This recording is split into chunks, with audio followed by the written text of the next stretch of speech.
Hi hello ನಮಸ್ಕಾರ. ನಾನು ಅಭಿಷೇಕ್ ಶೃಂಗೇರಿ.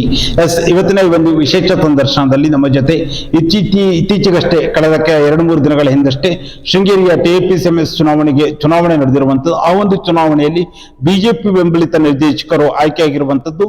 11 ಸ್ಥಾನಕ್ಕೆ ಚುನಾವಣೆ ನಡೆಯಿತು. 9 ಊರಲ್ಲಿ ಬಿಜೆಪಿ ಗೆಲುವನ್ನು ಪಡೆದ್ರೆ 2 ಸ್ಥಾನದಲ್ಲಿ ಕಾಂಗ್ರೆಸ್ ಹಾಗೂ JDS ಮೈತ್ರಿ ಗೆಲುವನ್ನು ಕಂಡಿರುವಂಥದ್ದು. ಹಾಗೆ 2 ಸದಸ್ಯರು 3 ಜನ ಸದಸ್ಯರು ಅದರಲ್ಲೂ ಕೂಡ ಅವಿರೋಧವಾಗಿ ಕೂಡ ಆಯ್ಕೆಯಾಗಿದ್ರು. ಒಟ್ಟಾರೆ ಶೃಂಗೇರಿಯ TAPCMS ನಲ್ಲಿ ಬಿಜೆಪಿಯವರು 11 ಜನ, ಕಾಂಗ್ರೆಸ್ ಹಾಗೂ JDS ಮೈತ್ರಿ 3 ಜನ ಗೆಲುವನ್ನು ಕಂಡಿರುವಂತದ್ದು. ಈ ವಿಚಾರದ ಕುರಿತಾಗಿ ಚರ್ಚೆ ಮಾಡಲು TAPCMS ನಲ್ಲಿ ಕಳೆದ 20-25 ವರ್ಷಗಳಿಂದ ನಿರಂತರವಾಗಿ ನಿರ್ದೇಶಕರಾಗಿ, ಅಧ್ಯಕ್ಷರಾಗಿ TAPCMS ನ ಒಂದು ರೀತಿಯಲ್ಲಿ ಅಭಿವೃದ್ಧಿಯನ್ನ ಮಾಡುವುದರ ಜೊತೆಯಲ್ಲಿಯೇ ರೈತರಿಗೂ ಕೂಡ ಹಲವಾರು ರೀತಿಯಲ್ಲಿ ಸೇವೆಯನ್ನ ಮಾಡ್ತಿರುವಂತವರು, ಜೊತೆಯಲ್ಲಿ 5ನೇ ಬಾರಿಗೆ ನಿರ್ದೇಶಕರಾಗಿ, ಎಲ್ಲ ಬಾರಿಯೂ ಕೂಡ ಅಧ್ಯಕ್ಷರಾಗಿಯೂ ಕೂಡ ಸೇವೆಯನ್ನು ಸಲ್ಲಿಸಿರುವಂತಹ ಈ ಬಾರಿಯ ಚುನಾವಣೆಯಲ್ಲಿ ಇವರ ನಾಯಕತ್ವದಲ್ಲಿಯೇ ಬಿಜೆಪಿ ಇವರ ನಾಯಕತ್ವದಲ್ಲಿ ಚುನಾವಣೆಗೆ ಇಳಿದು ಚುನಾವಣೆಯಲ್ಲಿ 11 ಸ್ಥಾನವನ್ನ 14ರಲ್ಲಿ 11 ಸ್ಥಾನವನ್ನು ಗೆಲ್ಲುವುದರಲ್ಲಿ ಪ್ರಮುಖ ಪಾತ್ರ ವಹಿಸಿರುವಂತಹ TAPCMS ನ ನಿರ್ದೇಶಕರು ಆಗಿರುವಂತಹ ಶ್ರೀಯುತ ನವೀನ್ ಕಿಗ್ಗ ನಮ್ಮ ಜೊತೆ ಇದ್ದಾರೆ. ನವೀನ್ ಅವರೇ, ಕಾರ್ಯಕ್ರಮಕ್ಕೆ ಆತ್ಮೀಯ ಸ್ವಾಗತ. ನಮಸ್ಕಾರ. ನವೀನ್ ಅವರೇ, ಹೇಗಿದ್ದೀರಾ? ಚೆನ್ನಾಗಿದೆ. ನವೀನ್ ಅವರೇ, ಮೊದಲನೇದಾಗಿ TAPCMS ನಲ್ಲಿ ಈಗ ನೀವು ಗೆಲುವನ್ನ ಕಂಡಿರುವಂತದ್ದು, 5ನೇ ಬಾರಿಗೆ ನಿರ್ದೇಶಕರಾಗಿ ಶೃಂಗೇರಿ TAPCMS ನಲ್ಲಿ ಆಯ್ಕೆಯಾಗಿದ್ದೀರಾ. ಹೇಗೆ ಅನಿಸ್ತಾ ಇದೆ? ತುಂಬಾ ಸಂತೋಷ ಆಗ್ತದೆ. ಓಕೆ. ಜೊತೆಲಿ ಈ ಗೆಲುವು ನಮ್ಮ ಸಂಘದ ಎಲ್ಲ ಸದಸ್ಯರಿಗೆ ಹಾಗೂ ನಮ್ಮೊಂದಿಗೆ ಸಹಕರಿಸತಕ್ಕಂಥ ಎಲ್ಲ ಸಹಕಾರ ಮನಸ್ಸುಗಳಿಗೆ ಸಂದ ಗೆಲುವು. ಓಕೆ. ನೀವು ನಿರೀಕ್ಷೆ ಮಾಡಿದ್ರ ಈ ದೊಡ್ಡ ಮಟ್ಟಿಗೆ ಗೆಲುವು ಸಿಗತ್ತೆ ಅನ್ನೋ ಒಂದು ನಿರೀಕ್ಷೆ ಇತ್ತ ನಿಮಗೆ? ಇತ್ತು. ಹಾಗೂ ನಮ್ಮ ಸಂಘದ ಸದಸ್ಯರ ಬಗ್ಗೆ ನನಗೆ ಅತೀವಾದ ಪ್ರೀತಿ ಮತ್ತು ವಿಶ್ವಾಸ, ನಂಬಿಕೆಗಳಿದ್ದು. ಅವ್ರು ಈವರೆಗೆ ನನ್ನೊಂದಿಗೆ ನನಗೆ ಕೊಟ್ಟಿರ್ತಕ್ಕಂಥ ಪ್ರೋತ್ಸಾಹ, ಉತ್ತೇಜನ ಸದಾ ಸ್ಮರಣೀಯ. ಓಕೆ. ಅದ್ರದ್ದು ಶ್ರೇಯಸ್ಸು ಅಥವಾ ಸಂಸ್ಥೆ ಅಭಿವೃದ್ಧಿ ಏನೇ ಇದ್ರೂ ನಮ್ಮ ಜೊತೆ ಸ್ಪಂದಿಸಿ ಸಹಕರಿಸತಕ್ಕಂಥ ಎಲ್ಲ ಸಮಾನ ಮನಸ್ಸುಗಳಿಗೆ ಸಲ್ಲಬೇಕು. ಓಕೆ. ನವೀನ್ ಅವರೇ, ಈ ಬಾರಿಯ ಚುನಾವಣೆ ಒಂದು ರೋಚಕವಾಗಿ ನಡೆದಿರುವಂತದ್ದು. ಕಾರಣ, ಈ ಬಾರಿ ಮೈತ್ರಿ ವರ್ಸಸ್ ಬಿಜೆಪಿ ನಡುವಿನ ಕಾಳಗಾಗಿರುವಂತದ್ದು. ಈ ಒಂದು ಹೋರಾಟದಲ್ಲಿ ನೀವೀಗ 14ರಲ್ಲಿ 11 ಸ್ಥಾನವನ್ನು ಗೆದ್ದಿರುವಂತದ್ದು, ನಿಮ್ಮದೇ ಬೋರ್ಡ್ ಬಂದಿರುವಂತದ್ದು, ಎಷ್ಟು ಖುಷಿ ಇದೆ? ತುಂಬಾ ಸಂತೋಷ ಇದೆ. ಓಕೆ. ಈ ಗೆಲುವು ನಮ್ಮೆಲ್ಲ ನಾಯಕರುಗಳಿಗೆ, ನಮ್ಮ ಜೊತೆ ಸ್ಪಂದಿಸತಕ್ಕಂಥ ಎಲ್ಲ ಸಹಕಾರಿ ಬಂಧುಗಳಿಗೆ ಸಮರ್ಪಿತ. ಅಂದ್ರೆ ನೀವು ನಿರೀಕ್ಷೆ ಮಾಡಿದ್ರೆ ನಿಮ್ಮ 14ರಲ್ಲಿ 11 ಸ್ಥಾನ ಗೆಲ್ಲುವ ಒಂದು ನಿರೀಕ್ಷೆ ಇತ್ತು ನಿಮಗೆ? ನಿರೀಕ್ಷೆ ಇತ್ತು. ಓಕೆ. ನಿರೀಕ್ಷೆ ಇತ್ತು. ಯಾಕಂದ್ರೆ ಒಂದು ಹಂತದಲ್ಲಿ ಎಲ್ಲೋ ಒಂದ್ ಕಡೆ ನೋಡ್ರೆ ಚಿತ್ತಾಜಿದ್ದಿ ಫೈಟ್ ಆಗುತ್ತೆ ಅನ್ನೋ ಒಂದು ಚರ್ಚೆ ಕೂಡ ನಡೀತಾ ಇತ್ತು. ಯಾಕಂದ್ರೆ ಕಾಂಗ್ರೆಸ್ ಹಾಗೂ JDS ಮೈತ್ರಿಯನ್ನ ಮಾಡ್ಕೊಂಡಿದ್ರಿ, ಬಿಜೆಪಿ ಏಕಾಂಗಿಯದ ಹೋರಾಟವನ್ನು ನಿಮ್ಮ ನೇತೃತ್ವದಲ್ಲಿ ಮಾಡಿತ್ತು. ಆ ಸಂದರ್ಭದಲ್ಲಿ ನಿಮ್ಗೆ ಏನಾದ್ರು ಇದಿತ್ತ? ಏನಾದ್ರು ಅಂದ್ರೆ ಚುನಾವಣೆ ಒಂದು ಆತಂಕ ಏನಾದ್ರು ಇತ್ತ? ಇಲ್ಲ, ಯಾವತ್ತೂ ನನ್ನ, ಯಾಕಂದ್ರೆ ನಮ್ಮ ಸದಸ್ಯರು ನನ್ನೊಂದಿಗೆ ಇಟ್ಟಿರೋ ವಿಶ್ವಾಸ, ಪ್ರೀತಿ, ಅದ್ರ ಮೇಲೆ ನನಗೆ ಅಪರಿಮಿತವಾದ ನಂಬಿಕೆ ಇತ್ತು. ಆ ನಂಬಿಕೆನ ಅವರು ಸಾಕ್ಷೀಕರಿಸಿದ್ದಾರೆ. ಆ ವಿಚಾರಕ್ಕಾಗಿ ನಮ್ಮ ಸಂಘದ ಎಲ್ಲ ಸದಸ್ಯರಿಗೆ ನನ್ನ ಹೃದಯಪೂರ್ವಕ ಕೃತಜ್ಞತೆಗಳು. ಓಕೆ. ಈ ಬಾರಿ ಚುನಾವಣೆ ಇನ್ನೊಂದು ವಿಷಯ ಅಂದ್ರೆ ಬಿಜೆಪಿಯ ಸಂಪೂರ್ಣ ಜವಾಬ್ದಾರಿಯನ್ನ ನವೀನ್ ಅವರ ಹೆಗಲಿಗೆ ವಹಿಸಿದ್ರು ಬಿಜೆಪಿ. ನನಗೆ ತಿಳಿದ ಮಟ್ಟಿಗೆ ಪಕ್ಷದ ಆಂತರಿಕ ವಲಯದಲ್ಲಿ ಕೂಡ ಚರ್ಚೆಗಳಲ್ಲಿ ನವೀನ್ ಅವರು ಹೇಳಿದ ಅಭ್ಯರ್ಥಿಗಳಾಗಿರಬಹುದು ಅಥವಾ ನವೀನ್ ಅವರು ಏನ್ ಡಿಸಿಷನ್ ತಗೊಳ್ತಾರೋ ಅವರ ನೇತೃತ್ವದಲ್ಲೇ ಆಗ್ಲಿ ಅನ್ನೋ ಸಂಪೂರ್ಣ ನಿರ್ಧಾರವನ್ನು ನಿಮ್ಗೆ ಬಿಟ್ಟಿದ್ರು ಅಂತ ಒಂದು ಮಾತಿದೆ. ಹೌದಾ? ಹೌದು. ಅದು ನನಗೆ ಸಂಪೂರ್ಣ ಮುಕ್ತ ಆಗಿ ನಮ್ಮ ನೇತೃತ್ವದಲ್ಲಿ ಚುನಾವಣೆ ಆಗಲಿ ಅಂತಕ್ಕಂಥ ಅಭಿಪ್ರಾಯನ ಪಕ್ಷದ ಎಲ್ಲ ನಾಯಕರು ಹಾಗೂ ಎಲ್ಲ ಸಹಕಾರಿ ಬಂಧುಗಳು, ನಾಯಕರುಗಳೆಲ್ಲರೂ ಹೇಳಿದ್ರು. ಪಕ್ಷ ನಿಮ್ಮ ಮೇಲೆ ಇಟ್ಟಿದ್ದಂತ ನಂಬಿಕೆಯನ್ನ ನವೀನ್ ಅವರು ಉಳಿಸ್ಕೊಂಡ್ರ? ಖಂಡಿತ 100%. ಎಲ್ಲಾ ಸಂದರ್ಭದಲ್ಲೂ ನನ್ನ ಮೇಲೆ ಇಟ್ಟಿರ್ತಕ್ಕಂಥ ನಂಬಿಕೆ ನಾನು ಉಳಿಸ್ಕೊಂಡಿದ್ದೀನಿ. ನನಗೆ ತೃಪ್ತಿ ಇದೆ ಆ ವಿಚಾರದಲ್ಲಿ. ಈ ಬಾರಿ ಚುನಾವಣೆ ಕೂಡ ಬಿಜೆಪಿ ಅಂತ ಬಂದಾಗ ಯಾವತ್ತೂ ಕೂಡ ಏಕಾಂಗಿ ನಾಯಕತ್ವದಲ್ಲಿ ಹೋಗುವಂಥದ್ದು ಕಡಿಮೆ, ಸ್ಥಳೀಯ ಮಟ್ಟದಲ್ಲಾಗಿರ್ಬೋದು, ಅಂದ್ರೆ ಒಂದು ಎಲ್ಲರೂ ಒಗ್ಗೂಡಿ ಹೋಗಿ ಅನ್ನೋ ಒಂದಿದೆ. ಆದ್ರೆ ನವೀನ್ ಅವರ ಮೇಲೆ ಅಷ್ಟೊಂದು ವಿಶ್ವಾಸ ಯಾಕೆ ಅಂತ? ಸಂಘದ ಸದಸ್ಯರೊಂದಿಗೆ ನನ್ನ ಒಡನಾಟ ಇತ್ಯಾದಿಗಳು. ಆದ್ರೆ ನಾವೆಲ್ಲ ಒಗ್ಗೂಡಿ ಸಾಮೂಹಿಕ ನಾಯಕತ್ವದಡಿ ಚುನಾವಣೆ ಮಾಡಿದ್ದೀವಿ. ಅದರಲ್ಲೇನಿಲ್ಲ. ಸಾಮೂಹಿಕ ನಾಯಕತ್ವ ಎಲ್ಲರೂ ಒಗ್ಗೂಡಿ, ನವೀನ್ ನೇತೃತ್ವ ಅಂತ ಹೇಳಿದ್ರು ಸಹ ಎಲ್ಲರೂ ಒಗ್ಗೂಡಿ ನಮ್ಮ ಪಕ್ಷದ ಎಲ್ಲ ನಾಯಕರುಗಳು, ಅಧ್ಯಕ್ಷಗಳು ಎಲ್ಲರೂ ಮಾಡಿದ್ದಾರೆ. ಜೊತೆನಲ್ಲಿ ಪ್ರತ್ಯಕ್ಷ ಮತ್ತು ಪರೋಕ್ಷವಾಗಿ ನಮ್ಮದು ಸಹಕರಿಸತಕ್ಕಂಥ ಎಲ್ಲರಿಗೂ ನನ್ನ ಹೃದಯಪೂರ್ವಕ ಕೃತಜ್ಞತೆಗಳನ್ನ ಈ ಸಂದರ್ಭ ಸಲ್ಲಿಸಲು ಇಷ್ಟಪಡ್ತೇನೆ. ಅದರ ಜೊತೆಲಿ ಆ ಚುನಾವಣೆ ಪೂರ್ವದಲ್ಲಿ ಮೈತ್ರಿ ಆಗತ್ತೆ ಅನ್ನೋ ಒಂದು ಚರ್ಚೆ ಕೂಡ ಇತ್ತು. ಬಿಜೆಪಿ ಹಾಗೂ JDS ನಡುವೆ ರಾಜ್ಯ ಮಟ್ಟ ಕೇಂದ್ರದಲ್ಲಿ ಮೈತ್ರಿ ಇದೆ. ಅದೇ ತರ ಇಲ್ಲಿ ಸ್ಥಳೀಯ ಸಹಕಾರಿ ಸಂಸ್ಥೆಗಳಲ್ಲಿ ಆಗತ್ತೆ ಅನ್ನೋ ನಿರೀಕ್ಷಿತ. ಆದ್ರೆ ಆ ಒಂದು ಮೈತ್ರಿ ಒಗ್ಗೂಡೋದೆಲ್ಲ ಮೈತ್ರಿ ಆಗ್ಲಿಲ್ಲ. JDS ಕಾಂಗ್ರೆಸ್ ಜೊತೆ ಮೈತ್ರಿನ ಮಾಡಿ ಆ ಕಡೆ ಕಳೀತಾರೆ. ಯಾಕೆ ಈ ಒಂದು ಮೈತ್ರಿ ಇದಾಗಿಲ್ಲ ಬಿಜೆಪಿ ಮತ್ತು JDS ನಡುವೆ? ಈಗ ಅದನ್ನು ಮಾತಾಡುವಷ್ಟು ದೊಡ್ಡವ ನಾನಲ್ಲ, ಓಕೆ ಚಿಕ್ಕವನೇ. ಓಕೆ ಆದರೆ ಸಹಕಾರಿ ಸಂಸ್ಥೆ ದೃಷ್ಟಿಯಿಂದ ನಾನು ಯೋಚನೆ ಮಾಡ್ತೀನಿ ಹೊರತು ನನ್ನ ವೈಯಕ್ತಿಕವಾದ ಇದಲ್ಲ. ಓಕೆ ಹಾಗಾಗಿ ಅದ್ರ ಬಗ್ಗೆ ನಾನೇನು ಮಾತಾಡೋಕ್ಕೆ ಇಷ್ಟಪಡಲ್ಲ. ಓಕೆ ಅಂದ್ರೆ ಮೈತ್ರಿಯ ಬಗ್ಗೆ ಏನು ಮಾತಾಡಲ್ಲ. ಯಾಕಂದ್ರೆ ಅದು ಮೈತ್ರಿ ಅನ್ನೋದು ಎರಡು ಕೈ ಕೊಡೋದು ಚಪ್ಪಾಳೆ, ಎಸ್ ಓಕೆ, ಒಂದ್ ಕೈಯಲ್ಲಿ ಚಪ್ಪಾಳೆ ಆಗಲ್ಲ. ಇಲ್ಲ ಒಂದ್ ಮೂಲೆಯಲ್ಲಿ ಎರಡು ಕೈ ಕೊಡೋದ್ರಲ್ಲಿ ಸೋತಿದೆ, ಎಸ್ ಆ ಥರ ಆಗಿದೆ. ಈಗ ಜೆಡಿಎಸ್ ಅವರು ಕೆಲವರು ಹೇಳ್ತಾ ಇರುವಂತ, ಇತ್ತೀಚೆಗೆ ಕೆಲವರು ಹೇಳಿರುವಂತದ್ದು, ಬಿಜೆಪಿ ಅವರು ನಮ್ಮ ಜೊತೆ ಮಾತುಕತೆಗೆ ಬಂದಿಲ್ಲ, ನಾವು ನಾಮಿನೇಷನ್ ಹಾಕಿದ್ದು ಕೊನೆ ಕ್ಷಣದವರೆಗೂ ನಾವು ಕೂಡ ಕಾದ್ವು, ಅರೆ ಬಿಜೆಪಿ ಯಾರು ಕೂಡ ನಮ್ಮ ಜೊತೆಗೆ ಮೈತ್ರಿಗೆ ಬಂದಿಲ್ಲ, ಮಾತುಕತೆಗೆ ಬಂದಿಲ್ಲ, ಹಾಗಾಗಿ ನಾವು ಕಾಂಗ್ರೆಸ್ ಜೊತೆಗೆ ಹೋಗ್ಬೇಕಾಯ್ತು ಅನ್ನೋ ಮಾತನ್ನ ಹೇಳ್ತಾ ಇದ್ದಾರೆ. ಸರ್ ಅವರು ಪಕ್ಷ TFCMS ಒಂದೇ ಸಂಸ್ಥೆ ಅಲ್ಲ, ಎಸ್ ಹಲವು ಸಂಸ್ಥೆಗಳಿದಾವೆ. Yes correct. TFCMS ಅನ್ನ ಆದಷ್ಟು ನಮ್ಮವರೆಲ್ಲರೂ ಅದ್ರ ಪಾಟಿಗೆ ಅದು ಬೆಳ್ಕೊಳ್ಳಪ್ಪ, ಶೃಂಗೇರಿ TFCMS ತುಂಬಾ ನೋವು ನೋವಿಂದ ಕೂಡ ಬಂದಿದೆ ಅನ್ನೋ ಸದ್ಭಾವನೆಯಿಂದನೇ 4-5 ಸಲ ನಮ್ಗೆಲ್ಲರಿಗೂ ಅವಕಾಶ ಮಾಡಿಕೊಟ್ಟಿದ್ದಾರೆ. 2 ಸಲ ಯುನಾನಿಮಸ್ ಆಗಿದೆ TFCMS ಎಲೆಕ್ಷನ್ಸ್, ಮತ್ತು 3 ಸಲ ಸ್ಪರ್ಧೆ ಆಗಿದೆ. ಆ 2 ಸಲ ಯುನಾನಿಮಸ್ ಆದಾಗಲೂ ಶೃಂಗೇರಿ ತಾಲೂಕಿನ ಎಲ್ಲ ಸಹಕಾರಿಗಳು ಹಿರಿಯರು ಕೂಡಿ ಮಾಡಿದ್ದಾರೆ. ಈ ಸ್ಪರ್ಧೆ ಆದ ಸಂದರ್ಭದಲ್ಲೂ ಒಂದಷ್ಟು ಜನ ಯಾಕ್ರ ಮರ ಹೇಗೆ ಮಾಡ್ಕೊಂತೀರಿ, ಕೆಲಸ ಮಾಡೋರಿಗೆ ಅವಕಾಶ ಕೊಡಬೇಕು ಅನ್ನೋ ಸದ್ಭಾವನೆಯಿಂದನೂ ಮಾಡಿದ್ದಾರೆ. ವೈಯಕ್ತಿಕವಾಗಿ ನನ್ನ ಬಗ್ಗೆ ಎಲ್ಲರೂ ನವೀನ್ ಅಧ್ಯಕ್ಷ ಸಮರ್ಥ, ನವೀನ್ ಆಗಲಿ ಅಂತ ಈ ತಾಲೂಕಲ್ಲಿ ಎಲ್ಲರೂ ಹೇಳಿದ್ದಾರೆ. ಅದಕ್ಕಾಗಿ ನಾನು ಅವರಿಗೆಲ್ಲ ಚಿರಋಣಿ. ಆದ್ರೆ ಸಂಖ್ಯಾಬಲ ಕಡಿಮೆ ಆದಾಗ ನಾವು ಸಂಸ್ಥೆ ನಡೆಸೋದು ಕಷ್ಟ ಆಗ್ತದೆ. ಆ ದೃಷ್ಟಿಯಿಂದ ಅನಿವಾರ್ಯ ಚುನಾವಣೆ ಬಂದಿತ್ತು. ಬಟ್ ಅದು ಸಕಾಲಿಕ, ಯಾರು ಯಾವುದನ್ನು ಶಾಶ್ವತವಾಗಿ ಇಟ್ಕೊಂಡು ಸಂಸ್ಥೆ ದೃಷ್ಟಿಯಿಂದ ಕೆಟ್ಟದ್ದಾಗಿ ಯೋಚನೆ ಮಾಡುವಂತ ಮನಸ್ಥಿತಿ ಶೃಂಗೇರಿಲಿಲ್ಲ. ತುಂಬಾ ಗೌರವಾನ್ವಿತವಾಗಿ ಯೋಚನೆ ಮಾಡ್ತಕ್ಕಂಥ ಮನಸ್ಸುಳ್ಳ ಸದಸ್ಯರು ನಮ್ಗೆ ತೆಗಿದ್ದಾರೆ. ಜೊತೆ ಶೃಂಗೇರಿ ತಾಲೂಕಿನ ನಾಯಕರುಗಳು ಹಾಗಿದ್ದಾರೆ. ಓಕೆ, ಯಾಕಂದ್ರೆ ನವೀನ್ ಅವರೇ, ಈಗ ಹಿಂದೆ 2015ರಿಂದ 20, 20ರಿಂದ 25 ಚುನಾವಣೆ ಆಗಿರಲಿಲ್ಲ, ಅವಿರೋಧವಾಗಿ ಆಯ್ಕೆಯಾಗಿ ಕೊಂಡು ಬಂದಿರುವಂತದ್ದು. ಈ ಬಾರಿ ಚುನಾವಣೆ ಆದಾಗ ಎಷ್ಟು ಕಠಿಣವಾಗಿತ್ತು ಈ ಒಂದು ಚುನಾವಣೆ ನಿಮ್ಗೆ ಗೆಲ್ಲುವುದಕ್ಕೆ? ಯಾಕಂದ್ರೆ ಕೆಲವರು ಕೂಡ ಕೂದಲೆಳೆ ಅಂತರದಲ್ಲೂ ಕೂಡ ಗೆದ್ದವರಿದ್ದಾರೆ. ಎಷ್ಟು ಕಠಿಣವಾಗಿತ್ತು ಈ ಒಂದು ಚುನಾವಣೆ? ನನಗೇನು ಕಠಿಣ ಅನಿಸ್ಲಿಲ್ಲ.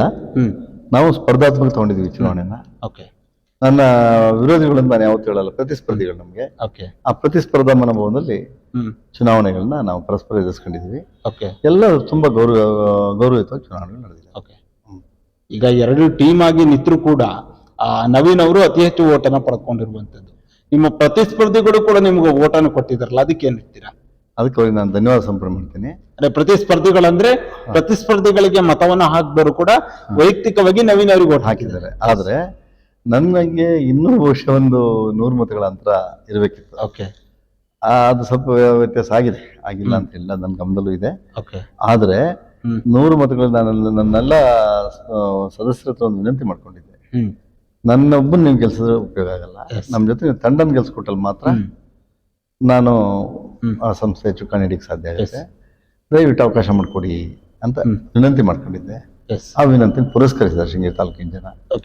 ನಾನು ಕೃತಜ್ಞತೆಗಳನ್ನು ತೋರಿಸ್ತೇನೆ. ಯಾಕಂದ್ರೆ ಈಗ ಒಬ್ಬರು ಗೆಲ್ಲುದು, ರವಿದವ್ರು ಒಬ್ಬರೇ ಗೆಲ್ಲದಾದ್ರೆ ಅದೇನು ಬಾರಿ ಕಷ್ಟ ಅಲ್ಲ, ಅಲ್ಲ ಕಷ್ಟ ಅಲ್ಲ, ನವೀನ್ ಅವರು ಈಸಿಯಾಗಿ ಗೆದ್ದು ಬರ್ತಾರೆ. ಅದು ಇಡೀ ಟೀಮನ್ನ ನೀವು ಗೆಲ್ಸ್ಕೊಂಬರೋ ಜವಾಬ್ದಾರಿ ನಿಮ್ ಹೆಗಲ ಮೇಲೆ ಇತ್ತು. ಅದು ಯಾವ ರೀತಿಯಾಗಿ ಮಾಡಿದ್ರಿ? ಇಲ್ಲ ಸರ್, ನಮ್ಮ ಟೀಮ್ ಸ್ಪಿರಿಟ್, ನಮ್ಮ ನಾಯಕರುಗಳ ಪರಸ್ಪರ ಕೋಆರ್ಡಿನೇಷನ್, ಇವೆಲ್ಲ ಒಮ್ಮತದಿಂದ ನಡೆಸ್ಕೊಂಡು ಎಲ್ಲನೂ ಹೋಗಿರ್ತಕ್ಕಂಥ ರೀತಿ. ಆಮೇಲೆ ನಾವು ಯಾರನ್ನು ಚುನಾವಣೆಯಲ್ಲಿ ನಾವು ಶತ್ರುಗಳಾಗಿ ಯಾರನ್ನು ನೋಡದೇ ಇರೋದು, ನಮ್ಮ ಅಪೀಲ್ ಮಾತ್ರ ನಾವು ನಮ್ಮ ಸದಸ್ಯರ ವಿನಂತಿ ಮಾಡ್ಕೊಂಡು, ನಮ್ಮ ಪರಿಸ್ಥಿತಿ ಹಿಂಗಿದೆ, ನಮ್ಮ ಅಪೀಲ್ ನಿಮ್ಮ ಹತ್ರ ಮನವಿ ವಿನಂತಿ ಈ ರೀತಿ ಇದೆ ನಮ್ದು, ದಯವಿಟ್ಟು ನಮ್ಮನ್ನ ಆಶೀರ್ವಾದ ಮಾಡಿ ಅಷ್ಟೇ. ಅದು ಪಾಪ ಅವರು ಸ್ಪಂದಿಸಿದ್ದಾರೆ. ಶೃಂಗೇರಿ ತಾಲೂಕಲ್ಲಿ ಆ ರೀತಿಯ ಸದ್ಭಾವನೆ ಇರ್ತಕ್ಕಂಥ ಜನ ತುಂಬಾ ಇದ್ದಾರೆ. ನಾನು 2005ರಲ್ಲಿ ರಾಜ್ಯ ಸ್ಟೇಟ್ ಕಾಯರ್ ಕೋಪರೇಟ್ ಫೆಡರೇಷನ್ ಉಪಾಧ್ಯಕ್ಷ, 2 ಟರ್ಮ್ ಡೈರೆಕ್ಟರ್ ಆಗಿದ್ದವನು.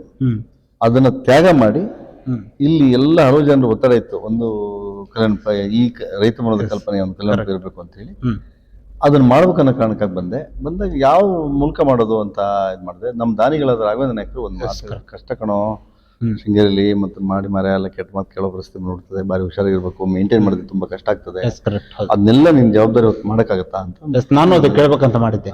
ಆ ರೈತ ಭವನ ಅನ್ನುವಂಥದ್ದು ನವೀನ್ ಅವರ ಒಂದು ಕಲ್ಪನೆ ಜೊತೆಯಲ್ಲಿ ಶೃಂಗೇರಿಗೆ ಅವಶ್ಯಕತೆ ಇದ್ದಂತ ಒಂದು ಸಭಾಂಗಣ.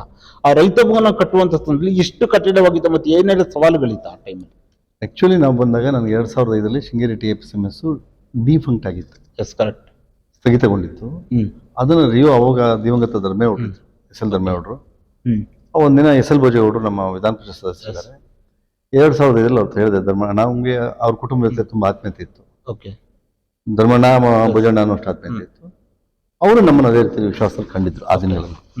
ಆಮೇಲೂ ಭೋಜಣ್ಣ ಅದೇ ವಿಶ್ವಾಸನ ಉಳಿಸ್ಕೊಂಡು ಬೆಳೆಸ್ಕೊಂಡು ಹೋಗಿದ್ದಾರೆ. ಧರ್ಮಣ್ಣನ ಕೆಲವು ಸಂದರ್ಭಗಳಲ್ಲಿ ಈ ರಾಜಕಾರಣದಲ್ಲಿ ಹೋಗಿ ಹೇಳೋದು ಏನಾದ್ರು ಇರ್ತಾವಲ್ಲ ಸರ್, ಆ ಥರದಲ್ಲಾದಾಗ ಸ್ವಲ್ಪ ವ್ಯತ್ಯಾಸಗಳಾಗಿದ್ದು. ಆನಂತರ ಅವರು ಪಾಪ ತುಂಬಾ ದಾರುಣ ರೀತಿಯಲ್ಲಿ ದುರಂತ ಆಗೋಯ್ತು ಬಿಡಿ. ಅದನ್ನ ಪಾಪ ಅವತ್ತಿನ ಸಂದರ್ಭಕ್ಕೆ ಸ್ಟಾರ್ಟಿಂಗಲ್ಲಿ ನಮಗೆ ತುಂಬ ಸಹಕಾರ ಕ್ಷೇತ್ರದಲ್ಲಿ ಬೆಂಬಲಿಸಿರ್ತಕ್ಕಂಥ ವ್ಯಕ್ತಿಗಳವರು. ಅವರು ಜಿಲ್ಲಾ ಸಹಕಾರ ಕ್ಷೇತ್ರ ಚುಕ್ಕಾಣಿ ಹಿಡಿದಿದ್ರು, ಆಡಳಿತ ಪಕ್ಷದಲ್ಲಿ. ಅವಾಗ ಅವ್ರ ಹತ್ರ ವಿನಂತಿ ಮಾಡ್ಕೊಂಡೆ, ನನಗೆ ಇದೊಂದ್ಸಲ ರಿವ್ಯೂ ಮಾಡಿಕೊಡಿ, ನಾನು ಆ ಸಂಸ್ಥೆ ಉಳಿಸಿ ಬೆಳೆಸ್ತೀನಿ ಅಂತ. ಪಾಪ ಅವರಂತೆ ನಡ್ಕೊಂಡ್ರು. ಅದರಿಂದ ಬಂದು ಕಂಟೆಸ್ಟ್ ಮಾಡೋದು. ಅವಾಗ ಈ ಸಾಮಾನ್ಯ ಕ್ಷೇತ್ರ ಇವತ್ತಿನ 12-13 ಸೀಟಿಗೆ ಕಂಟೆಸ್ಟ್ 12ಕ್ಕೆ ಆಗುತ್ತಲ್ಲ, ಅವತ್ತು ಕೇವಲ 2 ಸೀಟಿಗೆ ಆ ಸ್ಪರ್ಧೆ ಇತ್ತು. 2 ಸೀಟಿಗೆ. ಆ 2 ಸೀಟಿನ ಸ್ಪರ್ಧೆನಲ್ಲಿ ನಾನು ಬಂದು ಬಿ ಕೆ ರವಿ ಅವರು ಸ್ಪರ್ಧೆ ಮಾಡಿದ್ರು. ಇನ್ನೊಬ್ಬ ಸಹೋದರ ಗಂಗಟ ಶ್ರೀಧರ್ ಸ್ಪರ್ಧೆ ಮಾಡಿದ್ರು. ನಾವು ಟ್ರಯಾಂಗಲ್ ಫೈಟ್ ಆಗಿತ್ತು ಅದು. ಆ ಸಂದರ್ಭದಲ್ಲಿ ಸಹೋದರ ರವಿ ಅಥವಾ ಕ್ಷಮಿಸಿ ಸಹೋದರ ಶ್ರೀಧರ್ ಮತ್ತು ನಾನು ವಿಜೇತರಾದ್ರು. ಅದಾದ ನಂತರ ನಮ್ಮ ಸಂಸ್ಥೆ ದೃಷ್ಟಿಯಿಂದ ಎಲ್ಲರೂ ಗುಡ್ ಕೆಲಸ ಮಾಡೋದು. ಆದರೆ ಕಣ್ಣಿಗೆ ಬಟ್ಟೆ ಕಟ್ಟಿ ಬಿಟ್ಟಿರ್ತಕ್ಕಂಥ ಪರಿಸ್ಥಿತಿ ನಮ್ದು ಅವಾಗ. ಯಾಕಂದ್ರೆ ಸಹಕಾರ ಕ್ಷೇತ್ರದ ಅನುಭವ ಇಲ್ಲ. ಸ್ಥಗಿತವಾಗಿದ್ದಂತ ಸಂಸ್ಥೆಯನ್ನ ಅದು ಪ್ರಾರಂಭಿಕ ಹಂತದಿಂದಲೇ ನೀವು ಮೇಲೆತ್ತಕ್ಕಂಥದ್ದು ಸವಾಲಾಗಿತ್ತು. ಪರಿಸ್ಥಿತಿ ಅನುಭವ, ಸಹಕಾರ ಕ್ಷೇತ್ರದ ಅನುಭವ ನನಗಿರ್ಲಿಲ್ಲ. ಎಲ್ಲ ಸ್ನೇಹಗಳಿದ್ದು, ಸಹಕಾರ ಕ್ಷೇತ್ರದ ಬಂಧುತ್ವ ಸ್ನೇಹ ಎಲ್ಲ ಇದ್ದು, ಅನುಭವ ಇರಲಿಲ್ಲ. ಅನುಭವ ಹೊಸ್ತು. ಯಾರನ್ನ ಒಬ್ಬರನ್ನ ಕೇಳಿದ್ರೆ ಒಬ್ರಿಗೆ ಆಗೋದಿಲ್ಲ, ಅವನು ಹೇಳ್ದಂಗೆ ಕೇಳ್ತಾನೆ ಅಂತ, ಇವನು ಹೇಳ್ದಂಗೆ ಕೇಳ್ತಾನೆ ಅಂತ. ಈ ತರದ ಸಂಘರ್ಷಮಯ ವಾತಾವರಣದಲ್ಲಿ ನಾನು ಅವತ್ತು ನಾನು ಕೂರಿಸಿರ್ತಕ್ಕಂಥದ್ದು, ಅಧ್ಯಕ್ಷ ಮಾಡಿರ್ತಕ್ಕಂಥದ್ದು ಪ್ರಥಮ ರೋಲು ದಿವಂಗತ ಕಲ್ಕುಡಿ ದೇವೇಂದ್ರ ಸಲ್ಬೇಕು. ಅವರು ನಮ್ಮ ಹಿರಿಯಣ್ಣ. ಅವ್ರು ನಮ್ಮಪ್ಪ ಫ್ರೀಡಮ್ ಫೈಟರ್ ಅನ್ನೋ ನೆಲೆಯಲ್ಲಿ ನನ್ನ ಸ್ವಲ್ಪ ಉತ್ತೇಜನ ನೀಡ್ತಾ ಇದ್ರಲ್ಲ ಟೈಮಲ್ಲಿ. ಸ್ವಾತಂತ್ರ್ಯ ಹೋದ್ರು ಆ ಕುಟುಂಬದವನು, ಇವ ನಮ್ಮ ಹುಡುಗ ಆಗ್ಬೋದು ಅಂತ ಸ್ವಲ್ಪ ಉತ್ತೇಜನ ನೀಡಿದ್ದಾರೆ ಆ ಸಂದರ್ಭಕ್ಕೆ. ಆ ನಂತರ ದಿನಗಳು ರಾಜಕಾರಣದ ಬದಲಾವಣೆಗಳು ಎಲ್ಲ ಆಯ್ತು, ಏನೇನೋ ಸ್ಥಿತಿಗತಿಗಳಾದವು. ಆದ್ರೆ ಅವತ್ತು ನೆನ್ಪಾಡ್ಬೇಕು ನಾನು ಅವತ್ತು. ಆ ನಂತರ ಇಲ್ಲಿ ಬಂದು ಎಲೆಕ್ಷನ್ ಆಯ್ತು, ಅಧ್ಯಕ್ಷ ಅದು ಆಗಿ ಕೂತ ನಂತರ ನಡ್ಸಕ್ ಇಲ್ಲಿ 20 ರೂಪಾಯಿ 8 ಪೈಸೆ ನಗದು. ನಮ್ ಗಂಡಟ ಶ್ರೀಧರ್ ಅವ್ರು ಡೈರೆಕ್ಟರ್ ಆಗಿದ್ರು. ಅವರು ತುಂಬಾ ಅದನ್ನ ಹೇಳ್ತಾರೆ, ಯಾವತ್ತು ನಮ್ಮಲ್ಲಿ 20 ರೂಪಾಯಿ 8 ಪೈಸೆ ದುಡ್ಡಿತ್ತು ಅನ್ನೋದನ್ನ ಅವ್ರೆಲ್ಲ ಟೈಮ್ ಹೇಳ್ತಾರೆ ಶ್ರೀಧರ್. ಅವರೆಲ್ಲ ಸಭೆ ಸಮಾರಂಭಗಳಲ್ಲಿ ಹೇಳಿದ್ದಾರೆ. ನಗದು ಸತ್ಯನೂ ಹೌದು. ಮತ್ತೆ ಕಮಿಟ್ಮೆಂಟ್ ಇದ್ದಿದ್ದು ಒಂದು 14 ಲಕ್ಷ ಟೋಟಲ್ ಲಾಸು, ಯಾವ್ದಾದ್ರು ವ್ಯವಹಾರಗಳು, ಕೋರ್ಟು ಕಚೇರಿ, turn over tax problems, issues, ಇದೆಲ್ಲದ ನಡುವೆ ನಾವು ಕೂತಿದ್ದು. ಕೂತು ಒಂದು ತಿಂಗಳಿಗೆ ನಾನು ಹೆದರ್ಬಿಟ್ಟೆ, ನಮ್ದು ಇದು ಕಷ್ಟ ಇದೆ ಅಂತ. ಬಟ್ ಇಲ್ಲೊಂದಲ್ಲಿ ಛಲ ಇತ್ತು, ನಾನು ನಿಭಾಯಿಸ್ಬೇಕು. ಇದರಲ್ಲಿ ಹೆದರು ಹೋದ್ರೆ ನಾನು ಶೃಂಗೇರಿ ಸಣ್ಣ ಮನುಷ್ಯ ಆಗ್ಬಿಡ್ತೀನಿ, ನನ್ನ ಮರ್ಯಾದೆ ಗೌರವಿಸ್ಕೋಬೇಕು, ಈ ತರ ಚಿಂತನೆ ಶುರುವಾಯಿತು. ಕೊನೆಗೆ ಏನ್ ಮಾಡೋದಪ್ಪ ಅಂತ ಯೋಚನೆ ಮಾಡಿ ಸಹಕಾರ ಕ್ಷೇತ್ರದ ಆಧ್ವರ್ಯ ಕರ್ನಾಟಕದ 2 ಕಣ್ಣುಗಳು, ಒಂದು ಬಿ ಎಸ್ ವಿಶ್ವನಾಥನ್ ನಮ್ಮ ಪಕ್ಕ ತೀರ್ಥಹಳ್ಳಿ ತಾಲೂಕಿನವರು, ಇನ್ನೊಬ್ರು ಕೋಲಾರ ಶ್ರೀನಿವಾಸ ಗೌಡರು. ನನ್ಗೆ ಅದೃಷ್ಟವಶಾತ್ ಅವರ ಸಂಪೂರ್ಣ ಬೆಂಬಲ ಸಿಕ್ತು. ಅಂದ್ರೆ ಸ್ವಲ್ಪ ಸಂಪರ್ಕಗಳಲ್ಲಿ ಎಲ್ಲ ಅವ್ರನ್ನ ವಿಶ್ವಾಸಗಳು ಬೆಳ್ಕೊಂಡು ಹೋಗಿತ್ತು, ಅದು ಸಿಕ್ತು. ಅದ್ರ ಫಲವಾಗಿ ಇವತ್ತು ಸಂಸ್ಥೆ ಈ ತರ ನಿಂತಿದೆ. ಜೊತೆ ಬೇರೆಯವರು ಸಹಕಾರ ತುಂಬಾನೇ ಕೊಟ್ಟಿದ್ದಾರೆ. ಈಗ ನಮ್ಮ ಕ್ಷೇತ್ರದ ಶಾಸಕರಾಗಿರ್ತಕ್ಕಂಥ ಆಗಿದ್ದಂಥ ಮಾನ್ಯ ನಮ್ಮ ನಾಯಕರು ಜೀವರಾಜ್ ಅವರು ಇರ್ಬೋದು, ಆಮೇಲೆ ನಮ್ಮ ಕ್ಷೇತ್ರ ಶಾಸಕರು ರಾಜೇಗೌಡರು ಇರ್ಬೋದು, ಹೀಗೆ ತುಂಬಾ ಜನ, ಭೋಜೇಗೌಡರು ಇರ್ಬೋದು, ಎಲ್ಲ ಅವರವರ ಶಕ್ತಿ ಅನುಸಾರ. ಆಮೇಲೆ ಅರ್ಗ ಜಾನೇಂದ್ರ ಇರ್ಬೋದು, ಪಕ್ಕದ ಕ್ಷೇತ್ರ ಆದರೂ ನಮಗೆ ಇದು ಮಾಡಿದ್ದಾರೆ. ಆಮೇಲೆ ಶೃಂಗೇರಿ ತಾಲೂಕಲ್ಲಾಗಿರ್ತಕ್ಕಂಥ ಎಲ್ಲ ಸಂಘ ಸಂಸ್ಥೆಗಳ ಅಧ್ಯಕ್ಷರು, ಜನ ಎಲ್ಲ ಪಕ್ಷಗಳ ಅಧ್ಯಕ್ಷರುಗಳು, ವಿಶೇಷವಾಗಿ ನಾನು ಮಾವಿನಕಾಡು ರಂಗನಾಥ್ ಈ ಸಂದರ್ಭದಲ್ಲಿ ನಿಂತೀನಿ. ಒಂದು ಸಂದರ್ಭ ನಮ್ಮನ್ನ ಈ ಸಂಸ್ಥೆ ಆಗೋದಿಲ್ಲ ನಮ್ಮ ಮಟ್ಟಕ್ಕೆ, ಅವಾಗ ಮಾವಿನಕಾಡು ರಂಗನಾಥ್ ಒಂದು ಬೋಲ್ಡ್ ಸ್ಟೆಪ್. ಅವರು ಬಿಜೆಪಿ ಸಪೋರ್ಟ್ ಇದ್ರು, ಅಲ್ಲ ಬಿಜೆಪಿಯಿಂದ ಅವ್ರ ಒಂದು 3-4 ಜನ ತಂಡ ಇತ್ತು, ಗೆದ್ದಿದ್ರು. ಅವತ್ತೆಲ್ಲ ಸಪೋರ್ಟ್ ಮಾಡಿದ್ರು. ಹಾಗೆ ಅವರೆಲ್ಲ ಒಳ್ಳೆ ಮನಸ್ಸಿಂದ ಸಹಕಾರ ಮತ್ತು ಸಪೋರ್ಟ್ ಬೆಂಬಲ. ಯಾರ್ದಾರು ಹೆಸರು ಹೇಳಿದೆ ಬಿಟ್ಟಿದ್ದು ದಯವಿಟ್ಟು ಕ್ಷಮಿಸಿ. ಈಗ ನಮ್ಮ ಈ ಬೋರ್ಡ್ ಅಲ್ಲಿ ಒಬ್ಬರು ಬಂದಿದ್ದಾರೆ, ಕಾವಡಿ ದೇವೇಂದ್ರ ಅಂತ. ಅವರು ಸಹ ತುಂಬಾನೇ ಅವತ್ತು ಡೈರೆಕ್ಟರ್ ಆಗಿ ನಮ್ಮ ಜೊತೆ ತುಂಬಾ ಗೌರವ ನಡ್ಕೊಂಡ್ರು. ಅವ್ರನ್ನೂ ಅಷ್ಟೇ ಗೌರವವಾಗಿ ನಮ್ಮವರೆಲ್ಲ ನಡೆಸ್ಕೊಂಡು ಒಳ್ಳೆ ರೀತಿ ಪ್ರೀತಿ ವಿಶ್ವಾಸ ಹೋಗುವಂತ ವಾತಾವರಣ ನಿರ್ಮಾಣ ಆಗಿತ್ತು. ಹೀಗೆ ಈ ತರ ತುಂಬಾ ಜನ ಕೊಟ್ಟಿದ್ದಾರೆ. ಎಲ್ಲರೂ ನಾನು ಈ ಸಂದರ್ಭದಲ್ಲಿ ಪ್ರೆಸೆಂಟ್ ಈಗ ಹೆಂಗಿದೆ TAPCMS ಶೃಂಗೇರಿ ಪ್ರೆಸೆಂಟ್ ವ್ಯವಹಾರಗಳಾಗಿರೋದು ಪ್ರೆಸೆಂಟ್ ಯಾವ ಮಟ್ಟದಲ್ಲಿದೆ? ನಿರೀಕ್ಷಿತ ಮಟ್ಟದ ಇಲ್ಲ, ನನ್ನ ನಿರೀಕ್ಷಿತ ಮಟ್ಟದಲ್ಲಿಲ್ಲ. ನನ್ನ ನಿರೀಕ್ಷಿತ ಮಟ್ಟ ಸ್ವಲ್ಪ ನಂದು ಯಾವಾಗಲೂ ಹೈಕ್ ಆಗಿ ಯೋಚನೆ ಮಾಡ್ಕೊಂಡು ಹೋಗ್ತೀನಿ. ಯಾವುದೇ ಮಾಡೋದಾದ್ರು ಇನ್ನಷ್ಟು ದೊಡ್ಡ ಮಾಡ್ಬೋದಪ್ಪ, ಇನ್ನಷ್ಟು ವಿಸ್ತಾರ ಮಾಡ್ಬೋದಪ್ಪ, ಇನ್ನಷ್ಟು ಇಂಪ್ರೂವ್ಮೆಂಟ್ ಮಾಡ್ಬೋದಪ್ಪ ನಮ್ಮ ಮನೋಭಾವನೆ ನಂದು. ನನ್ನ ನಿರೀಕ್ಷಿತ ಮಟ್ಟದಲ್ಲಿ ಬಹುಶಃ ನನ್ನ ವೇಗಕ್ಕೆ ಬೇರೆ ರೆಸ್ಪಾನ್ಸಿಗೆ ತುಂಬಾ ಕಷ್ಟ ಆಗ್ತದೆ. ಹಾಗಾಗಿ ಅದ್ರದ್ದು ನನಗೆ ತೃಪ್ತಿ ಸಿಕ್ಕಿಲ್ಲ. ಆಸ್ತಿ ಸೃಜನೆ ಆಗಿದೆ. ಕಿಗ್ಗದಲ್ಲಿ ಒಂದು ಗೂಡನ್ನ, ಹೊಸ ಗೂಡನ್ನ ನಿರ್ಮಾಣ ಮಾಡಿದ್ದೀವಿ ನಮ್ಮ ಅವಧಿನಲ್ಲಿ. ಜೊತೆ ಶೃಂಗೇರಿನಲ್ಲೂ ಸಹ ರೈತ ಭವನದ ಮಾಡಿದ್ದೀವಿ. ಗೋಡನ್ ರಿಪೇರ್ಸ್, ಗೋಡನ್ ಇಂಪ್ರೂವ್ಮೆಂಟ್ ಮಾಡಬೇಕಾಗೆಲ್ಲ ಮಾಡಿದ್ದೀವಿ. ಆಮೇಲೆ ಹೊಸದಾಗಿ 2 ಕಡೆ ಹೊಸ ನಿವೇಶನ 3 ಕಡೆ ಮಂಜೂರು ಮಾಡಿಸಿದ್ದೀವಿ ನಮ್ಮ ಹಿಂದಿನ ಅವಧಿಗಳಲ್ಲಿ. ಈ ಮುಂದೆ ಏನೇನೋ ಮಾಡ್ಬೇಕು ಅಂತ ಒಂದು ಯೋಜನೆ ಇದೆ. ನಾನು ಏನ್ ಮಾಡ್ತೀನಿ ಅಂತ ಈಗ ಹೇಳಲ್ಲ ಡೆವಲಪ್ಮೆಂಟ್ ಅಲ್ಲಿ. ಇದು ಯಾವ್ದು ಮಾಡ್ತೀನಿ ಅಂತ ಹಿಂದೆ ಯಾವತ್ತೂ ಹೇಳಿರ್ಲಿಲ್ಲ. ಅಂದ್ರೆ ನೀವ್ ಏನ್ ಮಾಡ್ತೀರಾ ಅಂತ ಹೇಳಬೇಡ, ಏನ್ ಕ್ರಮವನ್ನು ಕೈಗೊಳ್ತೀರಾ. ಯಾಕಂದ್ರೆ ಸಂಸ್ಥೆಯನ್ನು ಉನ್ನತ ಮಟ್ಟಕ್ಕೆ ತಗೊಳ್ಳೋ ದೃಷ್ಟಿಯಲ್ಲಿ ಲಾಸಲ್ಲಿರುವಂತಹ ಸಂಸ್ಥೆಯನ್ನು ಲಾಭಕ್ಕೆ ತರುವುದು ಕೂಡ ಒಬ್ಬ ಅಧ್ಯಕ್ಷರ ಜವಾಬ್ದಾರಿಯಾಗಿರುತ್ತೆ. ಮುಂದಿನ ದಿನಗಳಲ್ಲಿ ಈ ಒಂದು ಸಂಸ್ಥೆಯನ್ನ ಹೇಗೆ ನೀವು ಮುನ್ನಡೆಸ್ತೀರಾ? ಇಲ್ಲ, ಸ್ವಲ್ಪ ಈಗಿನ ಸಂದರ್ಭ ವ್ಯಾಪಾರ ಅಭಿವೃದ್ಧಿ ಮತ್ತು ಇನ್ನೊಂದು ಚಟುವಟಿಕೆ ನಮ್ಮ ಸವಾಲಿನ ದಿನಗಳಿದ್ದಾವೆ. ನಾನು ಆ ಸವಾಲಿನ ದಿನಗಳ ಅರಿವು ನನಗಿದೆ. ನನಗೆ ಹಿಂದೆ ಈಗಾಗಲೇ ಹೇಳಿದೆ ನಿಮ್ಗೆ, 20 ಪೈಸೆ ದುಡ್ಡು, 40 ಹೆಚ್ಚು ಕಡಿಮೆ ನಷ್ಟ ಇವೆಲ್ಲ ಸೇರಿ ಹತ್ತತ್ರ 40 ಲಕ್ಷ ಇರ್ತಕ್ಕಂಥ ಸಂಸ್ಥೆನ ಒಂದು ಹಂತದಲ್ಲಿ ತಂದು ಕಂಪ್ಲೀಟ್ ಪ್ರಾಫಿಟ್ ತಂದಿಟ್ಟಿದ್ವಿ.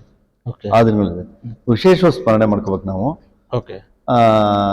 ಮಾನ್ಯ ಧರ್ಮೇಗೌಡರನ್ನ ಮತ್ತು ಶ್ರೀನಿವಾಸ ಗೌಡರನ್ನ, ಬಿ ಎಸ್ ವಿಶ್ವನಾಥನ್ ಜೀವರಾಜ್ ಅವರನ್ನ. ಹಾವೇರಿ ಗಲಾಟೆ ಆಗ್ತದೆ. ಹಾವೇರಿ ಗಲಾಟೆ ಆದ ವರ್ಷ ಇಡೀ ರಾಜ್ಯದಲ್ಲಿ ಗೊಬ್ಬರದ ಹಾಹಾಕಾರ. ಚಿಕ್ಕಮಗಳೂರು ಜಿಲ್ಲೆಯಲ್ಲಿ ನನಗೊಂದು ಸದಾವಕಾಶನವರೆಲ್ಲ ಸೃಷ್ಟಿ ಮಾಡಿದ್ರು.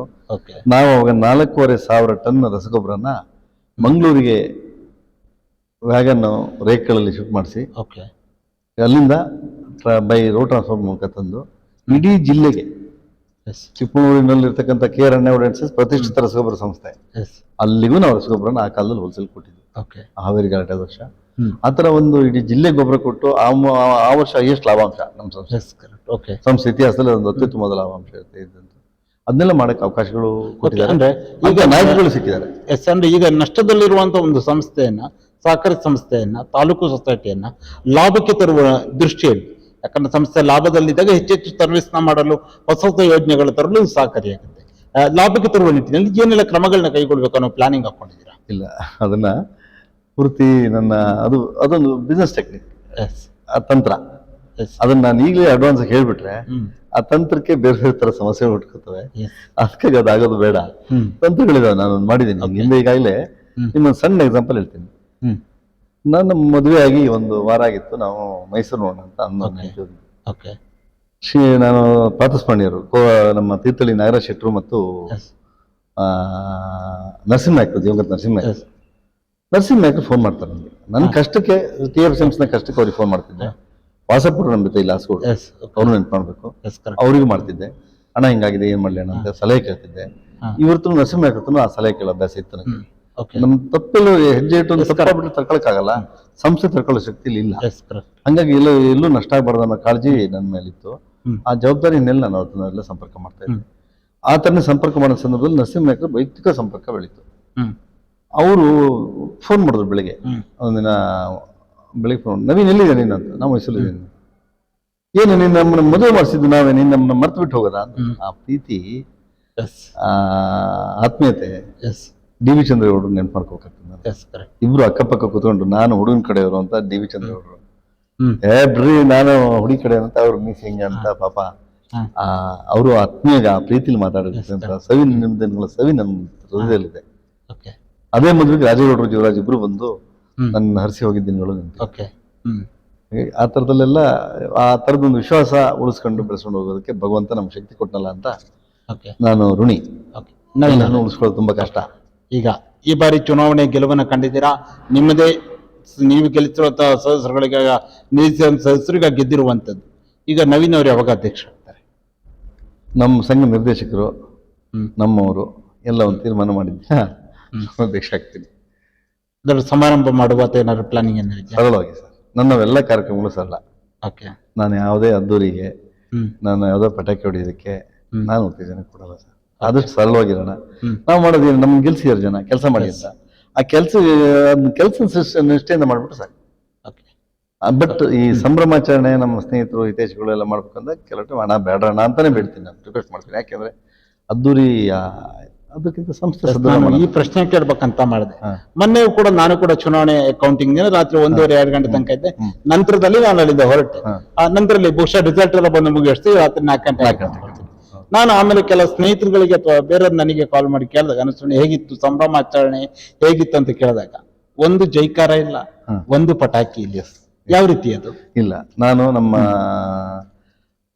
ಎಲ್ಲ ಅಧ್ಯಕ್ಷ ತಾಲೂಕು ಅಧ್ಯಕ್ಷರಿಗೆ ಒಂದು ವಿನಂತಿ ಮಾಡಿದ್ದೆ, ದಯಮಾಡಿ ಪಟಾಕಿ ಹೊಡೆಯೋದು ಸಂಭ್ರಮಾಚರಣೆ ಬೇಡಣ, ಸಂತೋಷ ಪಡೋಣ. ಆದ್ರೆ ಅಕ್ಕಪಕ್ಕದವ್ರು ನಿದ್ರೆ ಹಾಳು ಮಾಡ್ತಕ್ಕಂಥದ್ದು, ಮಗದೊಂದು ಸುಮ್ಮನೆ ದುಂದುವೆಚ್ಚಗಳೆಲ್ಲ ಬೇಡ ಅಂತ ಒಂದು ವಿನಂತಿ. ಆ ವಿನಂತಿನ ಈಡೇರಿಸ್ಕೊಟ್ಟಿದ್ದಾರೆ, ಅದಕ್ಕೆ ನಾನು ಋಣಿ. ಅಂದ್ರೆ ಈಗ ಈಗ ನಾವು ನೋಡಿದೀವಿ ಕಾರ್ಯಕರ್ತರ ಉತ್ಸಾಹ ಹುಮ್ಮಸ್ಸು, ನಾಯಕರುಗಳ ಉತ್ಸಾಹ ಹುಮ್ಮಸ್ಸಿಗೆ ಒಂದು ಉತ್ತೇಜನಕಾರಿ ಅದು.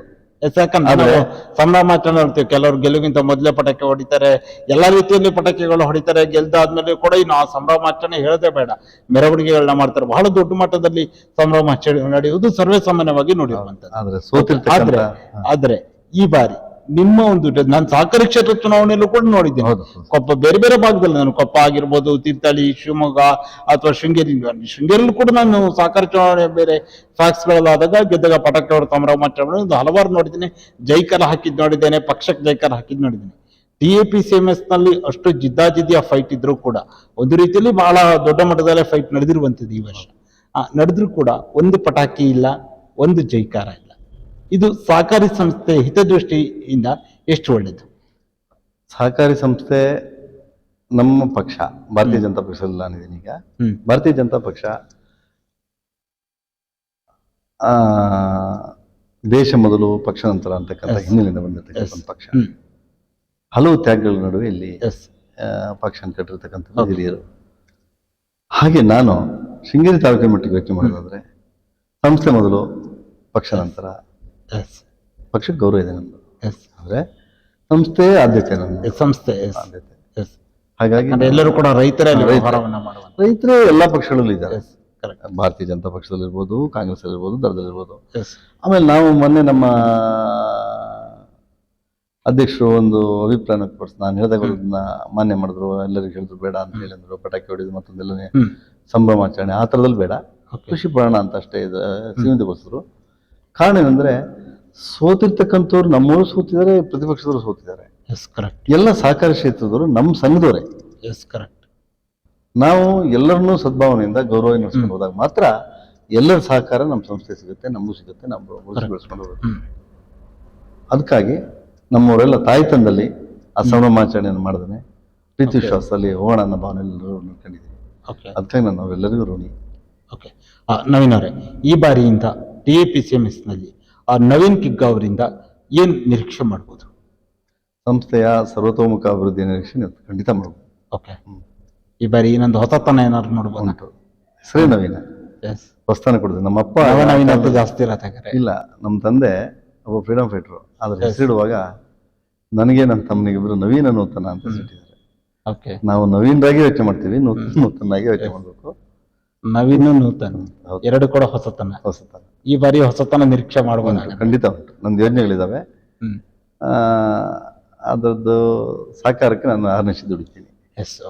ಈ ಬಾರಿ ಚುನಾವಣೆ ಕುರಿತು ಒಂದು ಮಾತಾಡಿದರೆ, ನಿಮ್ಮ ಪಕ್ಷದ ಕಾರ್ಯಕರ್ತರ ಮುಖಂಡರು, ಅಧ್ಯಕ್ಷರು, ಮಾಜಿ ಸಚಿವರು DN ಜೀವರಾಜ್ ಅವರು ಕೂಡ ಹಲವಾರು ರೀತಿಯಲ್ಲಿ ಸಹಕಾರವನ್ನು ಕೂಡ ಮಾಡಿದ್ದಾರೆ, ನಿಮಗೆ ಸಂಪೂರ್ಣ ಬೆಂಬಲವನ್ನು ಕೂಡ ಕೊಟ್ಟಿದ್ದಾರೆ ಅಂತ ನನಗಿರೋ ಮಾಹಿತಿ ಪ್ರಕಾರ. ಜೊತೆಯಲ್ಲಿ ನಿಮ್ಮ ಸಹೋದರ ನೂತನ್ ಅವರು ಕೂಡ ಚುನಾವಣೆಯಲ್ಲಿ ಉತ್ತಮವಾದ ಕೆಲಸವನ್ನು, ಇವರೆಲ್ಲರಿಗೂ ಈ ಕುರಿತಾಗಿ ಒಂದು ಚುನಾವಣೆ ಗೆಲುವಿನಲ್ಲಿ ಯಾವ ರೀತಿಯಾದ ಪಾತ್ರವನ್ನು ವಹಿಸಿದ್ರು? ಈ ಗೆಲುವು ಅವರಿಗೆ ಸಮರ್ಪಿತ. ಸಂಘದ ಸದಸ್ಯರಿಗೆ ಮತ್ತು ಎಲ್ಲ ನೀವು ಹೇಳಿದ್ರಲ್ಲ ಅವರೆಲ್ಲರಿಗೂ ಆ ಗೆಲುವು ಸಮರ್ಪಣೆ ಮಾಡ್ತೀನಿ. ಸಂಘದ ಸದಸ್ಯರು ಪ್ರಥಮ ಆದ್ಯತೆ, ಅವರಿಗೆ ಆ ಗೆಲುವು ಸಮರ್ಪಣೆ. ಇವತ್ತು ಕೂಡ ನೀವು ಮಾಜಿ ಶಾಸಕರಾಗಿರುವಂತಹ DN ಜೀವರಾಜ್ ಅವ್ರನ್ನ ಭೇಟಿಯಾಗಿ ಬಂದಿದ್ರಿ, ಕೃತಜ್ಞತೆಯನ್ನು ಕೂಡ ಸಲ್ಲಿಸಿದ್ರು. ಅವರು ಆ ಟೈಮಲ್ಲಿ ಏನು ಅಂದ್ರೆ ಈ ಬಾರಿ ಮೊನ್ನೆ ಅವರು ಗೆಲುವಿನ ಸಂಭ್ರಮಾಚರಣೆ, ಅವರು ಅಂದ್ರೆ ಗೆಲುವಿನ ಚುನಾವಣೆ ದಿನ ಅವ್ರು ಇರ್ಲಿಲ್ಲ, ಬಹುಶಃ ಬಂದಿರ್ಲಿಲ್ಲ. ಅವ್ರು ಯಾವ ರೀತಿಯಾದ ಅಭಿಪ್ರಾಯವನ್ನು ವ್ಯಕ್ತಪಡಿಸಿದ್ರು? ಇವತ್ತು ಸಂಸ್ಥೆನ ಚೆನ್ನಾಗಿ ಮಾಡಿದಿರಿ, ಏನು ಆಲ್ಮೋಸ್ಟ್ ಸ್ಥಗಿತಗೊಂಡಂತ ಒಂದು ಸಂಸ್ಥೆನ ಉತ್ತಮ ಮಾಡಿದಿರಿ, ಚೆನ್ನಾಗಿ ಮಾಡಿದಿರಿ, ಇನ್ನೂ ಉತ್ತಮ ಮಾಡಿ ಅಂತ ಒಂದು ಸಲಹೆಯನ್ನು ಹೇಳಿದ್ದಾರೆ. ಅದು ಆ ಮೂಲಕ ನಮ್ಮ ಜವಾಬ್ದಾರಿನ ಜಾಸ್ತಿ ಮಾಡಿದ್ದಾರೆ.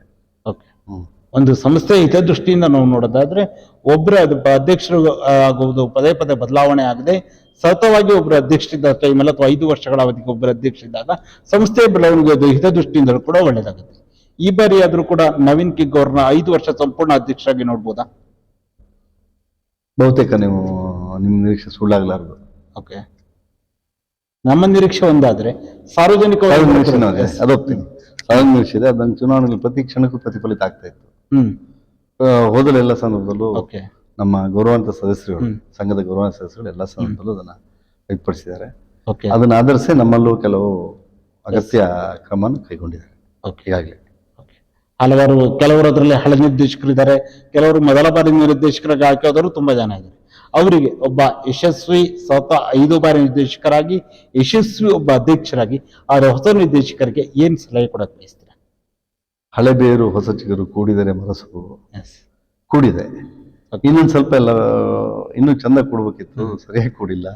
ಎಲ್ಲ ರೆಕ್ಕೆಗಳು ಸರಿಯಾಗಿ ಬಲ್ತಿಲ್ಲ, ಎಲ್ಲ ಆಗಿ ಸ್ವಲ್ಪ ಆಗಿದೆ. ಹಾಗಾಗಿ ಎಲ್ಲ ಹಳೆದ ಹೊಸರ ಎರಡು ಸಮ್ಮಿಶ್ರಣ ನಮ್ಮ ಸಂಘ, ನಮ್ಮ ಸಂಸ್ಥೆ. ಓಕೆ, ನವೀನ್ ಅವರೇ, ಕೊನೆಯದಾಗಿ ನಿಮ್ಮೊಂದು TAPCMS ಜರ್ನಿ ಆಗಿರ್ಬೋದು ಎಲ್ಲರೂ ಕುರಿತಾಗಿ ಸುದೀರ್ಘವಾದ ಚರ್ಚೆಯಲ್ಲಿ ಭಾಗವಹಿಸಿದ್ವಿ. ಕೊನೆಯದಾಗಿ ಇವರಿಗೆ ನಾನು ಧನ್ಯವಾದ ಹೇಳಬೇಕು ಅಥವಾ ಇವರು ನಮಗೆ ಬಹಳ ಸಹಕಾರವನ್ನು ಮಾಡಿದ್ರೆ ಅಂತ ಹೇಳಿದ್ರೆ ಕೊನೆಯದಾಗಿ ಏನ್ ಹೇಳಕ್ ಬಯಸ್ತೀರಾ?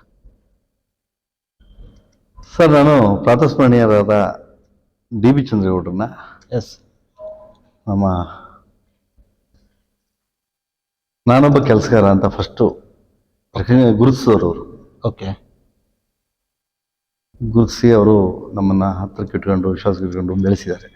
ಆ ಕಾಲಕ್ಕೆ ಅವ್ರನ್ನ ನೆನ್ಪು ಮಾಡ್ಕೊತೀನಿ. ದಿವಂಗತ ಮಡಬೂರು ರಾಜೇಂದ್ರ ಅವ್ರನ್ನ ನೆನ್ಪು ಮಾಡ್ಕೊತೀನಿ. ನಮ್ಮ ಕ್ಷೇತ್ರ ಕಂಡಿರ್ತಕ್ಕಂಥ ಅತ್ಯಂತ ಮುತ್ಸದ್ದಿ ದಿವಂಗತ ರಾಜೇಂದ್ರಣ್ಣ. ಎಷ್ಟೋ ಸಂದರ್ಭದಲ್ಲಿ ನನ್ನ ವಿರುದ್ಧ ಅವರು ಮಾತಾಡೋ ಸಂದರ್ಭ, ನನ್ನ ವಿರುದ್ಧ ಸಹಕಾರ ಕ್ಷೇತ್ರದಲ್ಲಿ ನವೀನ ಬೇಡ ಈ ಸಲ ಅನ್ನೋ ತೀರ್ಮಾನ ತಗೊಂಡಾಗ್ಲೂ ಅವ್ರು ರಾಜ್ಯ ಮಟ್ಟದಲ್ಲಿ ಒಬ್ಬರು ಅಧಿಕಾರಿಗಳ ಹತ್ರ ಹೋಗಿದ್ರು ನನ್ನ ವಿರುದ್ಧ ಒಂದು ನಾಮಿನೇಷನ್ ಹಾಕ್ಸಕ್ಕೆ. ಹೋದವ್ರು ಏನ್ ಮಾಡ್ಬಿಟ್ರು, ಈಸ್ ಗುಡ್ ಕೋಆಪರೇಟರ್ ಅವನು, ಆದ್ರೆ ಈ ಸಲ ಚೇಂಜ್ ಆಗ್ಬೇಕು ಅಂತ ಅಧಿಕಾರಿ ಹತ್ರ. ಆ ಅಧಿಕಾರಿ ಯು ಆರ್ ಟ್ರೂ ಸರ್ ಅಂತ ಕೇಳಿದ್ದಾರೆ. Yes, there is no doubt ಅಂದಿದ್ದಾರೆ ಅವರು. ಹೇಳ್ಕೊಂಡು ಹೊರಗೆ ಬಂದಿದ್ದೀನಿ. ಆದ್ರೆ ಅಧಿಕಾರಿ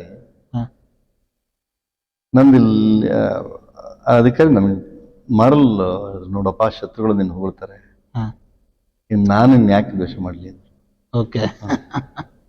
ಅಂದ್ರೆ ನನ್ನ ವಿರುದ್ಧ ಅವ್ರಿಗೆ ಕೆಲಸ ಮಾಡಕ್ ಹೋದಾಗ್ಲು ನನ್ನ ಬಗ್ಗೆ ಆ ಸದ್ಭಾವನೆಯಿಂದ ಮಾತಾಡಿ ಆ ಅಧಿಕಾರಿ ಮನ್ಸಲ್ಲೂ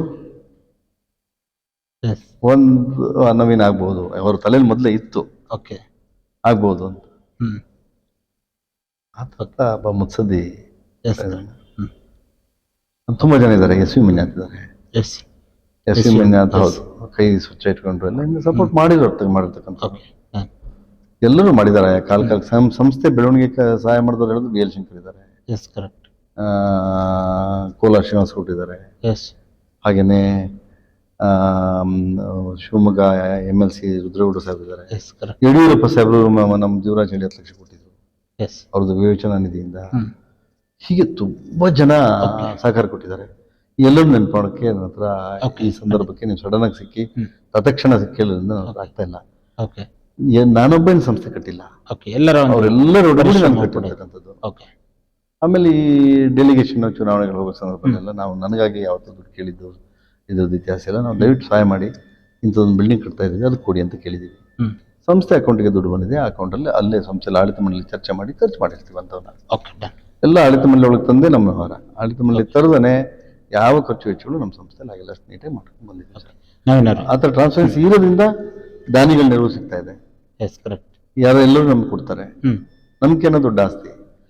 ನಮ್ಮ ಸ್ನೇಹಿತರು, ಕೆಲವರು ಹಿತೈಷಿಗಳು ಭಾರಿ ಅಪಪ್ರಚಾರ ಮಾಡಿದ್ರು. ಇವತ್ತು ನಮ್ಮ ಹಿತೈಷಿಗಳು ಸ್ನೇಹಿತರು ನನ್ನ ಬಗ್ಗೆ ಭಾರಿ ಕೆಟ್ಟ ಮಾತಾಡೋದ್ರಲ್ಲಿ ನಿನ್ನೆ ಎಲೆಕ್ಷನ್ ಅಲ್ಲಿ ಅವರು ಬಂದಿದ್ದಾರೆ, ಅವರು ಓಟ್ ಹಾಕಿದ್ದಾರೆ, ಅವ್ರ ಮಕ್ಕಳನ್ನ ಕರ್ಸ್ಬಿಟ್ಟೆ ನೋವಿನ ಬಿಡ್ಬೇಡ ಅಂತ ಓಟ್ ಹಾಕ್ಸಿದ್ದಾರೆ. ಆ ಪ್ರೀತಿ ಸರ್, ಅದು ಪ್ರೀತಿ ಗಳಿಸಕ್ಕೆ ಸಾಧ್ಯ ಆಗಿದೆಯಲ್ಲ ನಮ್ಮ ಶೃಂಗೇರಿ ಅಂತ ತಾಲೂಕಿನಲ್ಲಿ, ಅದಕ್ಕೆ ಅದು ನನ್ನ ತೃಪ್ತಿ ಇದೆ ನನಗೆ. ನವೀನ್ ಅವರೇ, ಇದುವರೆಗೂ ಈ ಒಂದು ಸಂದರ್ಶನದಲ್ಲಿ ಭಾಗವಹಿಸಿ 2026 TAPSMS ಚುನಾವಣೆಯಲ್ಲಿ ನೀವು ಸ್ವತಃ 5ನೇ ಬಾರಿ ಗೆಲುವನ್ನು ಸಾಧಿಸಿದ ವಿಚಾರ. ನಿಮ್ಮ ನಾಯಕತ್ವದಲ್ಲಿ ಯಾವ ರೀತಿಯಾಗಿ ಚುನಾವಣೆಗೆ ನಿಮ್ಮ ಅಭ್ಯರ್ಥಿಗಳನ್ನ ಇಳಿಸಿದ್ರಿ, ಜೊತೆಯಲ್ಲಿ ನಿಮ್ಮ 11 ಜನ ಅಭ್ಯರ್ಥಿಗಳು 14ರಲ್ಲಿ 11 ಜನ ಅಭ್ಯರ್ಥಿಗಳು ಗೆದ್ದಿರುವಂತ ವಿಚಾರ ಆಗಿರ್ಬೋದು. ನೀವು ಮುಂದಿನ ದಿನಗಳಲ್ಲಿ ಏನು ನಿರೀಕ್ಷೆ ಇಟ್ಕೊಂಡಿದ್ದೀರಾ TAPSMS ನ ಕುರಿತಾಗಿ, ನಷ್ಟದಲ್ಲಿರುವಂತಹ ಸಂಸ್ಥೆನ ಲಾಭಕ್ಕೆ ತರೋಕೆ ನೀವು ಮಾಡ್ಕೊಂಡಿರುವಂತಹ ಪ್ಲಾನಿಂಗ್ ಗಳಾಗಿರ್ಬೋದು. 2005ರಲ್ಲಿ ಇದ್ದಂತಹ ಸಂಕಷ್ಟ ಪರಿಸ್ಥಿತಿಯಲ್ಲಿ ನೀವು ಅಧ್ಯಕ್ಷರಾಗಿ ಇಲ್ಲಿಯವರೆಗೂ ಸಂಸ್ಥೆಯನ್ನು ಯಾವ ರೀತಿಯಾಗಿ ಬೆಳೆಸ್ಕೊಂಡು ಬಂದ್ರಿ, ಎಲ್ಲ ವಿಚಾರಗಳ ಕುರಿತಾಗಿ ಸುದೀರ್ಘವಾದ ಚರ್ಚೆಯಲ್ಲಿ ಭಾಗವಹಿಸಿದ್ದಕ್ಕಾಗಿ ನಮ್ಮ ಸೈರಿ ಸಮಾಚಾರ ತಂಡದ ವತಿಯಿಂದ ನಿಮ್ಗೆ ಹೃತ್ಪೂರ್ವಕ ಧನ್ಯವಾದಗಳು. ನೋಡಿದ್ರಲ್ಲ ವೀಕ್ಷಕರೇ, ಇದು TAPSMS ನಲ್ಲಿ ಸ್ವತಃ 5ನೇ ಬಾರಿ ನಿರ್ದೇಶಕರಾಗಿ ಸಂಪೂರ್ಣವಾಗಿ ಬಿಜೆಪಿ ಬೆಂಬಲಿತ ಬೋರ್ಡ್ ಅನ್ನು ತರುವಲ್ಲಿ ಪ್ರಮುಖವಾದ ಪಾತ್ರವನ್ನು ವಹಿಸಿರುವಂತಹ ಶ್ರೀಯುತ ನವೀನ್ ಕಿಗ್ ಅವರ ಜೊತೆಗಿನ ವಿಶೇಷ ಸಂದರ್ಶನ. ನಮಸ್ಕಾರ.